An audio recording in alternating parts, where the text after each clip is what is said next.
আজকের রেসিপির জন্য যা যা লাগতেছে কাঁচামরিচ, রসুন, আদা, গাজর, আর সাথে হচ্ছে পেঁয়াজ কুচি, কিউব করে রাখা গরুর মাংস। তো সব ব্লেন্ডার দিয়ে দিতেছি এক এক করে। তো ব্লেন্ডারে সব দেওয়ার পরে মিক্স করে নেব। আর অবশ্যই এটা আপনি সুন্দর করে আগে ওয়াশ করে তারপর ছোটো ছোটো করে ব্লেন্ডারে দেওয়ার আগে কেটে নেবেন, তাহলে এটা ব্লেন্ড করতে অনেক ইজি হয়। তো লাস্ট মুহূর্তে আমি এখানে অ্যাড করে নেব ব্ল্যাক পেপার, যেটা গোলমরিচ বলেন।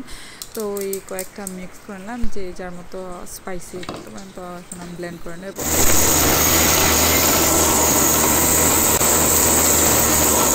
তো ব্লেন্ড করে শেষে আমি গরম তেলে বসিয়ে দিলাম। গরম তেল দেখেন ঢেলে দেবো এখন। প্রচণ্ড গরম হতে হবে, আর এই গরম অবস্থায় ভালো করে একটা স্পুন দিয়ে মিক্স করে নিতে হবে, কারণ প্রচণ্ড গরম থাকে, তো হাত দিয়ে এটা ধরা যায় না। এই জন্য আমি স্পুনের সাহায্যে আমি একটা ভালো করে মিক্স করে নেব, যাতে সুন্দর করে এটা চারিদিকে মিক্স হয়ে যায়। তো মিক্স করে আমার প্রায় শেষের দিকে, আর এইদিকে আমি ডোটা বসিয়ে নিলাম। তো আমার ডো শেষ। তো এইদিকে আমি প্রচণ্ড গরম থেকে হাত দিতে পারতেছিলাম। তো যাই হোক, আস্তে আস্তে অফ ক্যামেরায় আমি করে নিলাম। কিছুটা আমি করলাম, আর বাকিটা আমার মা আমাকে অনেক হেল্প করলো।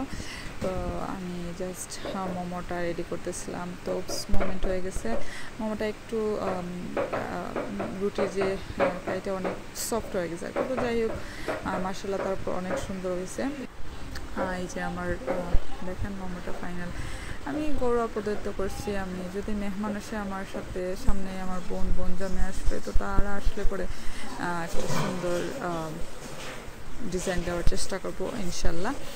তো যাই হোক, এই যে আমার শেষ। তো আমি একটা প্যানে অল্প সামান্য মানে চুলাটা সারছি সাইডা, তারপরে এই যে একে একে সব কটা দিয়ে আমি ফিক্সড করে নিলাম। তারপরে সামান্য পরিমাণ একটু পানি ঢেলে দেবো। এটাকে ঢেলে 10 থেকে 15 মিনিটের জন্য এটা আমি রেখে দেবো। এই যে একদম লো হিটে আমাকে ফ্রাই করতে হবে। আর এটার থেকে অয়েল বের হয়, যে ভিতরে অয়েল থাকে না, ওই যে ইয়াতে গরুর মাংসের ভিতরে দিলাম, ওইটাতে অনেক অয়েল থাকে। তো দেখেন আমার অনেক অয়েল বের হয়েছে এটার থেকে। তারপরে আমি সাইডে রেখে আমি সস বানিয়ে দিলাম। এখানে আমি জানিলাম simple soy sauce 1 tablespoon, এটা আপনাদের টেস্ট অনুযায়ী। আর সাথে টমেটো সস নিলাম আমি। আর ফ্রেশ টমেটো থাকলে তোর কথাই নেই, ফ্রেশ টমেটোর পিউরি বানিয়ে আপনারা করতে পারেন। আর চিলি ফ্লেক্স আমি অল্প দিলাম, যেহেতু আমার মা স্পাইসি তেমন একটা পছন্দ করে না।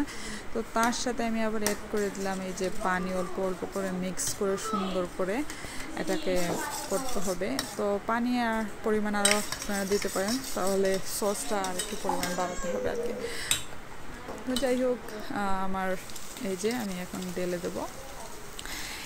দেওয়ার পরে আবার আমি এটাকে সুন্দর করে অল্প হিটে, প্রথমে যে হিটটা দিয়েছিলাম তার থেকে আরও কম হিটে আমাকে আরও 15 মিনিট, প্রায় 15 মিনিট এটা রান্না করতে হবে। আর একদম আপনারা ভয় পাবেন না, এটাতে ওই যে গরুর মাংসের একটা স্মেল থাকে, ওই স্মেলটা থাকে না। এত সুন্দর একটা অ্যারোমা বের হয়েছে, মানে লিটারেলি আমি বলার বাহিরে। তো লাস্ট মুহূর্তেই যে আমি সাদা তিল যেটা, তো ওইটা দিয়ে দিলাম।